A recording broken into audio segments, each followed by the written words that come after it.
Hatches and ranches, oh my. Welcome back, my fellow duplicants, to Oxygen Not Included. Today, we're going to be exploring some ranches. We're going to be exploring the idea of an open ranch to the world, nice and big. We're going to enclose them in a room to see how much they produce there. We're going to have some that are bedded and not bedded. We're going to be doing some experiments because we want to understand what hatch ranching is all about. Now, this video has come from many comments that have been incubating over here in the comment section about whether or not we want to do, let's say, a hatchery, if we're going to keep it in open air, keep it enclosed, have it actually be inside of a stable. What kind of bonuses do you get? So we can kind of understand the process of actually having a hatch and having the duplicants that are supporting those hatches and what kind of food we could potentially get out of that, or the resources we can get out of that, because there's several different types of hatches.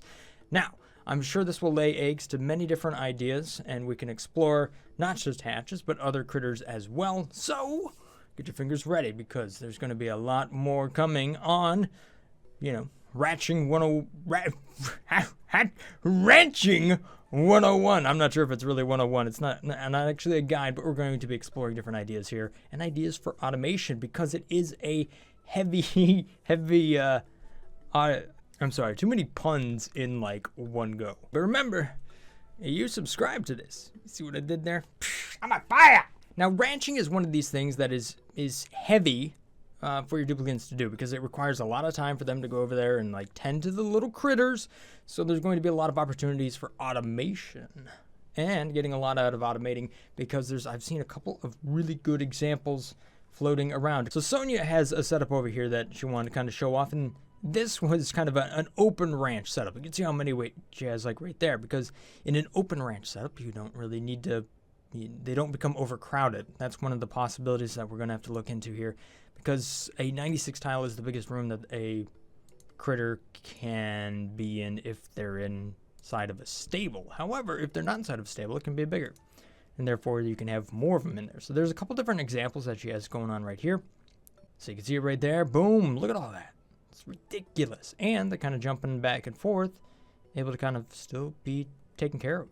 However, from Discord, Gouda has a very interesting setup that I think is pretty awesome. So this is like a fully automated system where the hatches are up here, and then you detect them with the sensor, and you drop down, detect more with the sensor. You kind of, basically, it's just filtering them down automatically. And then down here is something very clever that's going on to kill off the excess hatchet. So let's go ahead and set up a little bit of an experiment, try to recreate some of these scenarios. First things first, I'm going to need to spawn in some dupes. Welcome to the base, duplicants. All right, so all of these dupes here are ranchers. So you can see maybe their skills if I can scroll far enough. There it is, 6, 7, 6. I could make them a seasoned rancher, but you know what? Let's just kind of set it middle of the road right now. So the different scenarios I want to set up. Here's one where they can bed down. Here's one where they don't. And another scenario that I saw there was this idea that they can kind of run back and forth between an area. So we can do some unique things with doors as well, potentially using them to drop down, automatically, or the eggs to drop down but leave the critters on top. You can also set it up to where they actually can't jump across. So let's see if I can set up another scenario over here. Okay, so they can't necessarily jump across there, nor can your dupe unless they have a ladder. So there we go. So this is bedded versus unbed.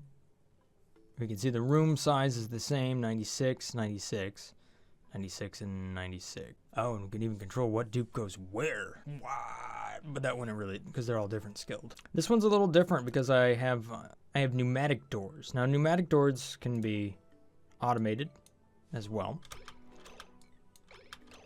But the thing is, you can't build equipment on top of automated doors like you can a grooming station. So I had to put the grooming station on top of that mechanized airlock there. And I also had to put the drop-off over here because, well, you can see why. Which I could have put it on the door, but I didn't do that. Which also means I add a tile, so I have to take a tile away. Okay, so there's one last idea that I'm thinking about here. Is if we do this number, spot for them to bed down, but it's still inside of a room. How big is this room? Well, it's not a room right now, but what if I leave that open? There we have it. That's 96. So that technically is a stable there. just like this is a stable. I don't have any automation there. So we want to set this to be auto wrangle of 7. The reason we're going to do 7 is because overcrowding happens at 8. So if we get more than that, then we don't, you'll see that they'll get a debuff. Okay, so then I can do something like this down here and like that down there just to see what's falling past. And then I'll have a spot where I'm actually going to dump the hatches off. Oh, these guys need food in here too. So here's an interesting idea. I could put some food over here where they kind of just stay out there, but not have one in there. Maybe they'll travel through. Food in there, food in there, food in here. Not there. Ha! Okay, for details, we got to look at the critter morphus here to see which ones we're actually going to get here. So this is oxygen not included Gamepedia. So right there, that's it. So at this point, I'm going to try to stick with just a hatch. We're not going to explore stone hatches, sage hatches, not yet. Not for this first run. Man, look at this. 3,200 calories. Delicious. So I'm going to start with just plain old sandstone. Okay, so I'm going to set that to sandstone for all of these. I think that's good. That should be good. Okay, then I'm going to brush in just a ton of oxalite around here just to make sure that we have plenty of oxygen. My dupes are not struggling for breath. Aww. Okay, so I'm going to start off with just one hatch so we get kind of an apples to apples comparison of everything here. So I do have a void here at the bottom, so a lot of the gases will just kind of get sucked away and whatnot. So, but with this amount of oxalite, it should last a while, I would think. There, I'm happier with that. All right, it appears that I had a little glitch recording. So what my test here is, we have basically a hatch up here in the top left. It's just going to be burrowing, but he's not inside of a stable. And this is also not inside of a stable, but they're inside of a room. You know, so burrowed versus non-burrowed, and that's been running pretty good. This one out here is kind of open to air, but also has a stable, so it kind of goes in and out as it pleases. Has a tendency to run back out over here a bunch of times, though.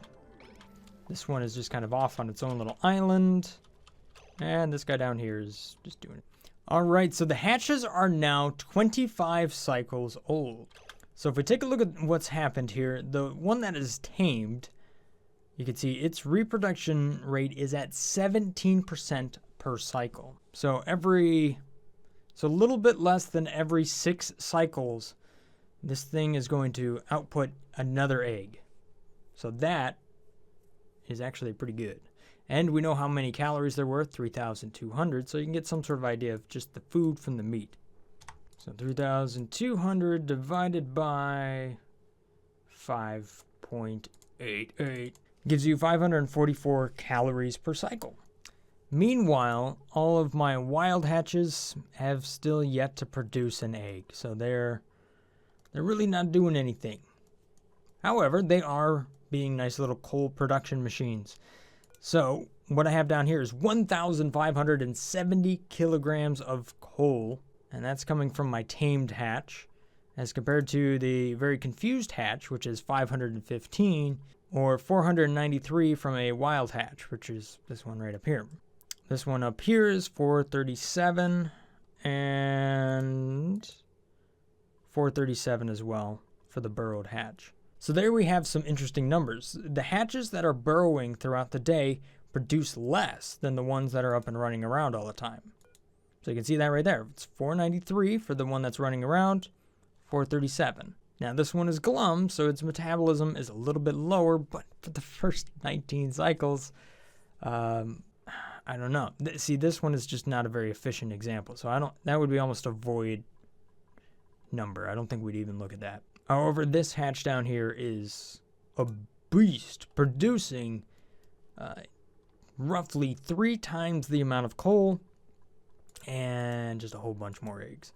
So the normal reproduction rate, you can see it right here of the hatch, is 2% per cycle. So if it takes you 50 cycles to get 3,200 calories, they're really only worth 64 calories per cycle. Now, we got to take a quick look at food, though, because you don't necessarily just eat the meat these days. Meat used to be all right, but now you kind of want to cook it into something a little bit different. So What you really want is barbecue. So that takes a pinch of pepper nut. So when you cook it up and you get that nice superb quality, you also get soul food, which is a really good benefit right there because it reduces the stress, makes your dupes nice and happy. That's actually 4,000 calories. So we got to readjust our numbers a little bit here, considering you're probably going to want to do this in conjunction with pinch of pepper nuts. So if we take 4,000 and we divide that by the 5.88, what I'm ending up with is 680 calories per cycle.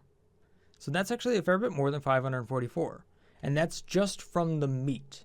So take them 100 cycles, and unless you grow so many that you actually kill some off. That's actually the real number, because when you finally max this out, essentially you're going to retire your old hatchet, which starts to make sense with what Gouda has going on here, where essentially what you do is you take your hatches or your hatchlings, you'd capture them, deliver them to the top, and then the others would drop down lower and lower.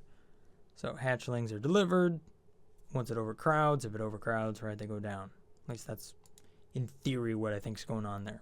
Okay, now you can harvest the eggs and make omelets out of them. That is a raw egg of 1,000 grams. I've noticed that different eggs are worth different amounts here. So let's just go ahead and we're going to test two other things that people have talked about. One, if you leave it inside of a storage bin, it will naturally hatch. It'll naturally crack open. So I'm going to say sweep only, and then I'm going to do a critter egg.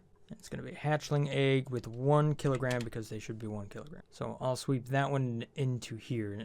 Then under food, you have the egg cracker. If you want to expedient, you can just take one of these. We're going to get 1. It should take a raw egg and end up with 1. So no, stop getting the one that's about to incubate. All right. Okay, so we cracked it open, and what did we get? Well, we got a raw egg. So that's all by itself, and we got 1,000 grams of egg shell. So egg shell is actually something that might be different depending on what you're ranching. I think if we do like shine bugs and stuff, they're really, really small, so you don't get as much egg shell out of them. Egg shell's useful because we're going to refine other stuff with it. So you take it to the rock granulator, I believe, and it's eggshell into lime, but it takes 5,000 for each one to get 5,000 lime out of it. So if we were to harvest the eggs instead of cooking it into barbecue, we'd end up with a quality standard of 2, right? So barbecue is great if you have pinch of pepper nut, and we know the numbers for it. However, the omelet is still a higher quality than meat all by itself. Right, so here's some meat. You can see that there, and its quality is grizzly. Whereas barbecue, if somebody eats that, they'll really enjoy it. So when you do the math there for the omelet, it's 476 calories per cycle. So it isn't quite as beneficial calories-wise, but quality-wise, it's pretty good. So if you had 7 active hatches, that's enough for 3 dupes per cycle. It's not bad. If it takes 1 dupe to maintain it, yeah, I could see that working. All right, so now that I have a good idea of at least what's going on here, now the thing about hatches is that if we can get this to, let's say, a sage hatch is going to be more about, being a food, because they're actually going to reproduce faster, it seems like. It consumes polluted dirt, slime, algae, and even foods that you don't want. I guess another thing you could do here, though, is that if you are incubating the eggs, then you would get food faster, even faster. So let's run that for a little bit here. So naturally, it's 5% per cycle right there. So it takes 20 cycles in order for it to incubate. So it's actually, you're going to get more eggs. They hatch eggs faster than the eggs hatch. Or they produce eggs faster than the eggs hatch. However, if we use an incubator here, incubation's going up 25% per cycle. So I guess the meat calculation isn't correct because you can only get it every 20 cycles. Hold up, numbers weren't right. So that would be 4,000. Whoops. So naturally, that'd be 4,000 divided. It's only 200 calories. So actually, eating some of the eggs is worthwhile. Oh, okay. So So it's not 5.88, unless of course we're incubating it like this. So then what I'd want to say up here is I would want to deliver a hatchling. And what I'd want to say down here is I would simply want to copy this down to this area, set it up for nothing, just auto wrangle anything that shows up. Incubation rate is plus 40% when it was recently sung to by a rancher. Incubating is plus 5%, but a little bit of love is worth so much more. So that's where the 20% comes from, and that's where the 5% comes from. I got it. The power requirements for this are pretty substantial, though. 240 watts constantly? Can I get away with not powering it? All right, so this should be automatic. It says continuous. There we go. Boom. And then they just come out and deliver it. So it didn't look like it ever even touched this thing. But there we go. Little hatchlings up there. Nom, nom, nom, nom, nom. What'd you eat? Let's see if I can still get the 20% bonus, but without the 5% bonus. What? Well, that was quick.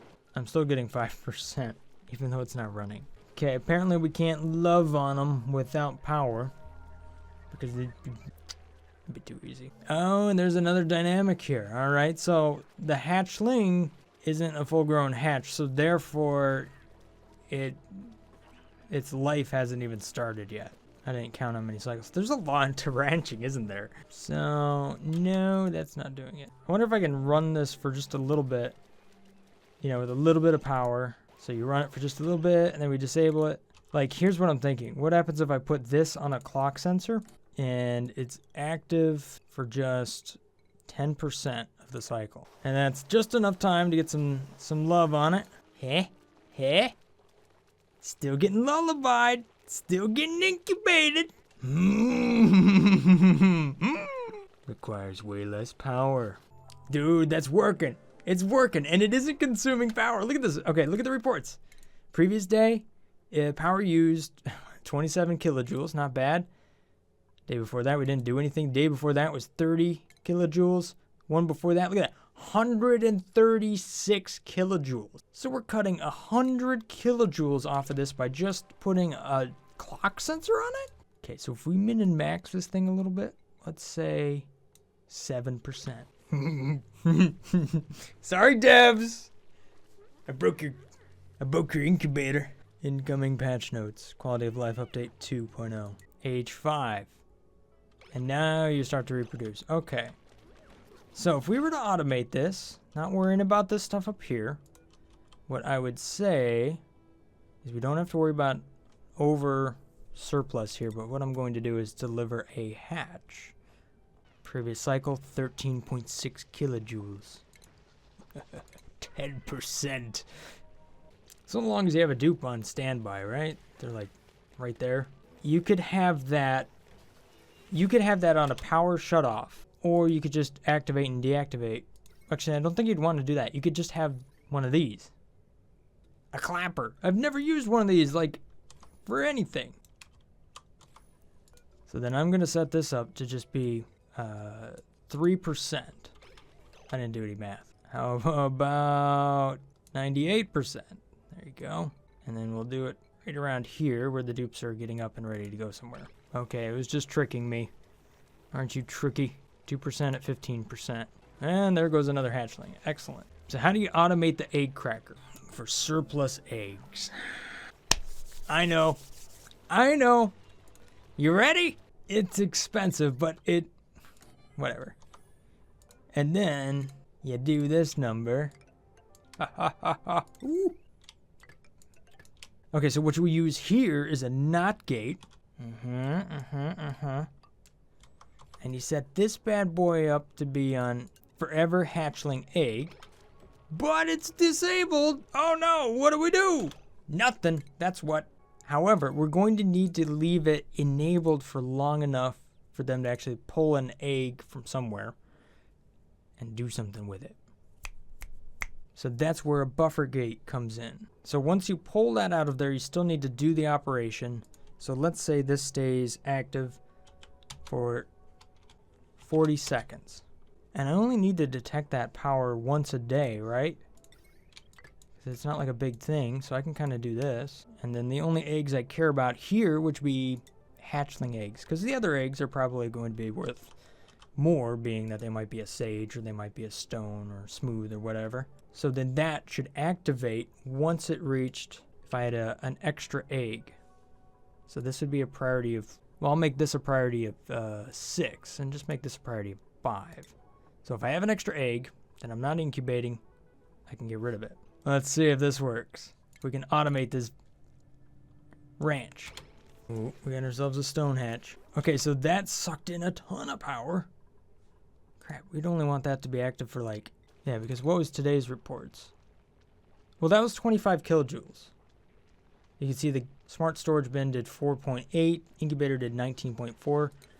Okay, maybe that wasn't that bad, actually. Here's the other thing I'm gonna do. I'm just gonna make that like that. Okay, so it fills that thing up real fast. It only needs to be like 1%. It's just enough time to come down here. Oh, yeah! Okay, 2% is legit. Now, they're nearby. You might want that to be a little bit longer, but still, I'm getting the bonus without all the power. Somebody give me an extra egg, baby. I want to see that work. I want to see it work. Come on, hatches. Oh, that was not enough. Darn it. We'll give it an extra 3%. My dupes missed it that day, so it's not guaranteed. You have to have a dupe nearby. Okay. Yeah, it has an egg in it. So somebody stuck an egg in it. What's going to happen here over the next day? All right, so here we are. We're coming up on the moment of truth. 40 seconds enough to do it. I'm going to make it 60. Here it is. Automated egg cracker, automated incubator, low power situation. Okay, power is going to come on. Yes! Door closes. Egg crackers like next order is a hatchling egg. Anybody want to come down? Anybody want to come down? You're going to pick up the egg. You're going to run over to the machine. Yes! Boom! And then the buffer timer's going to run out. And look at that, like 40 seconds. I nearly guessed it. Right off the bat. Oh, we got a double egg. Because one's over here. And there was still power in the thing. And then the door opens. And you're like, I know what to do. Boom. Touch of chlorine gas. Stays fresh forever, baby. Now, the only thing left here is to see what happens to the old hatches. You know, once they're ready to go. Extra eggs have dropped down here. But we've already dealt with our over egg population problem. All we care about is the number of incubated. So if I wanted to up this, if I just do 2 incubators, I probably would just need 2 batteries. And then I could say over here, how about a stone hatch egg? And then up here, I could be like, stone hatchling. And boom, there we have it. We take a look at how many critters we have in this room real quick. Okay, carbon dioxide can stay down there as well. Whatever, you get the idea. Yeah, that works. It's enough time. You really don't need that much time if you have a giant power source, but you get the...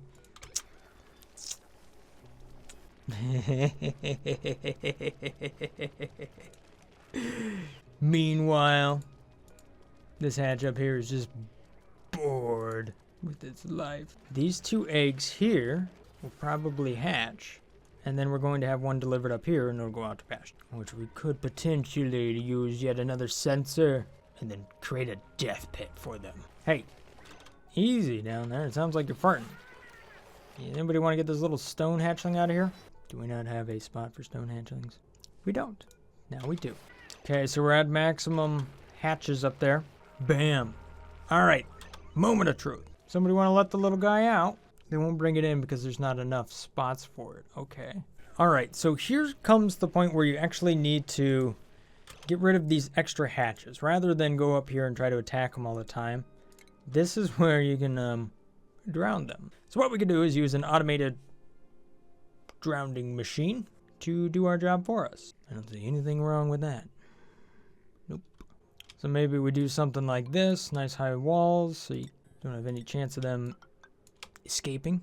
Then you do your mechanized doors like this because you're pro.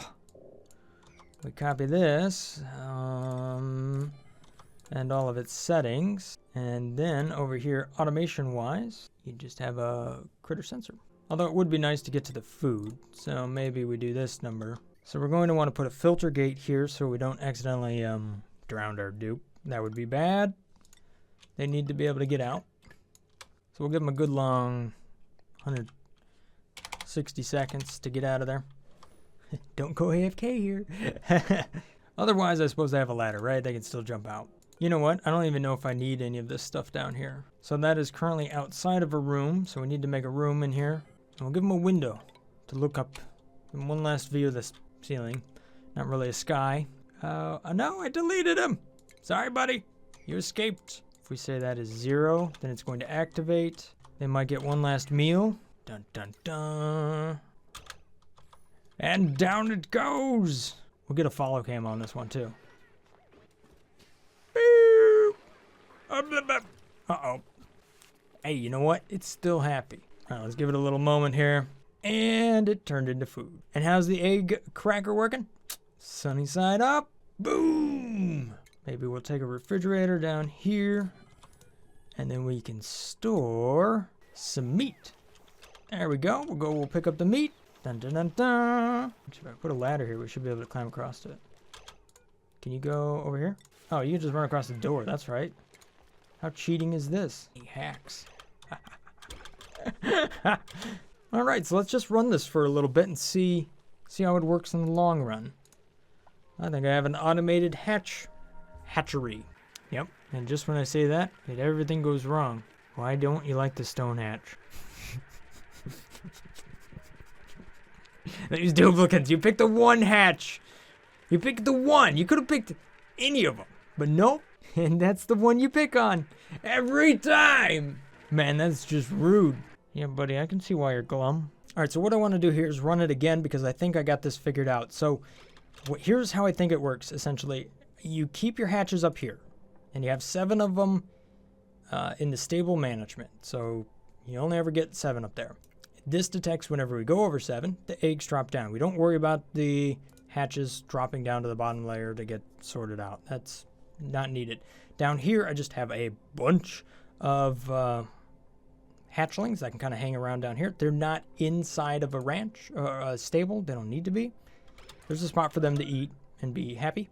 The clock sensor over here activates the incubator just long enough for a duplicate to come down here and give it its bonus, and then it turns off. So because of that, it's only using 20 kilojoules a day. This over here is set to 3 kilograms, and it's basically telling us when we have a surplus of eggs. If we have a surplus of eggs, then therefore we're going to open up we're going to close this mechanized airlock, enabling the egg cracker, so a duplicate comes down there and recycles the extra eggs, and we get the food out of it. And then that is cooked into an omelet, and we store down here. So we're going to see just how much food I get out of this by the end of cycle 511, or the end of cycle 500, because we're currently on one. So the way that this sorting works down here is that there's only one spot. The hatches essentially just go up here. Hatchlings are down here. This is a priority level 6, and this is priority level 5. So if we can't take them there, then we're going to take them up here, and we're going to turn them into food. No, and we get a sage egg. They're great, but we're not going to worry about them right now. Yep, it's working. Yeah, it's working. It's working perfectly. Boom! And you're turned into food. So there's other ways of making this chamber over here. You can actually use doors to push water up. I'm going to take a look to see if you can even drop. No, you can't. Okay, the building's flooded. So that's one way of doing it. But yeah, if you use doors, you can actually push the water level up and drown them that way. That would actually work. That's how Gouda was actually doing it. But I used the vertical door trick, so maybe that will work in the future here, maybe not. I'm also thinking the way these eggs are moving around, you could probably just do that with an auto sweeper enabled by that critter sensor instead of using the door thing. If you don't want to do the door thing, there's some fun little tricks that we're doing here. This trick, yeah. And look at all that food. Not bad. Not too bad. We're gonna have to look at the reports here while this last cycle finishes up. I want to see what the time breakdown is. So 199 seconds is spent ranching, 92 seconds is spent cooking. So that's a half a cycle right there. Deliver to critter feeder, deliver to the electric grill, deliver to the refrigerator, sing to eggs, critter to drop off. It does look like one duplicant's full-time job, essentially, to do that whole thing right there, as far as if you got 450, 500 seconds in a cycle or so. So rearranging this so it's a little bit more optimized would help one duplicant kind of do its full job. But it is indeed a full job for a full ranch. But you can see 27,200 calories. I'm not sure how my calculator worked out all that great, but it was somewhere in between. So, 2,700 calories per cycle. Not bad, not bad. And that's just off of normal hatches. We can run this off of sage hatches, see what we get. We can also try some stone hatches. Well, there you have it, guys. Hopefully you found this video somewhat helpful or informative. I know I found it helpful and informative because I've never actually set up an automated ranch. But now that I have, I'm starting to like ranching a little bit more. I'd like to see where this is going to go from here. Let me know. Thanks for watching, guys. If I've earned your subscription, then thank you so much for that. Have a great day. Stay awesome, guys. Peace. Brothgar.